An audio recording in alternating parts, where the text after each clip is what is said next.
Me Nana Irenchi. Me na mejina duan kantan so ato obu abo ejasibo me ejasibo yimaye na nya abu akotokro na mkwanchan meto obu abo na ejasibo bekasi mo opiafo. Me Nana Irenchi. Me fi mamponko ntonchi. Sankofo wensu wenchi. Enti hinane ganeni. Ganeni ni ya oda Ghana fo amamre edi.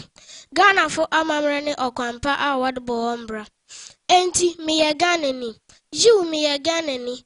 Efise me da Ghana fo amamre ahuru no edi. Ghana fo amamre ahuru bine afashe inchia eyiye ne bragro. Onua enti wuye ganeni.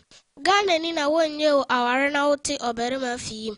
Ganeni na se wobisa odin a abrofu din na uboyi. Ganeni para na se waye afashe wo krom a no obubu ndua esi wasun. Hinane ganeni. Ganeni ni na ofa Ghana fo afade.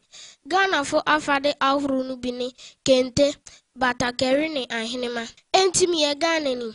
Jiu miye ganeni. Efise mi fura kente de ahinepa gumikom she ahinema. Misha batakeri ni jokoto injoncho ne chow chow. Onua enti wuye ganeni. Ganeni na se wufra ntama a no washe kambu yi. Ganeni na woshe apushke lenke yi. Ganeni pa ara na wotwi otofiste yi. Enuanum mpanyimfo se achia nsu emui. Esin abebu biara sankofo insu wonchi. Enti muma yire yan ho enye adwumaden mfa mo Ghana na enya ngoso. Ya na mayisio ni jomkirafu owura Efrem Amu be adwinse.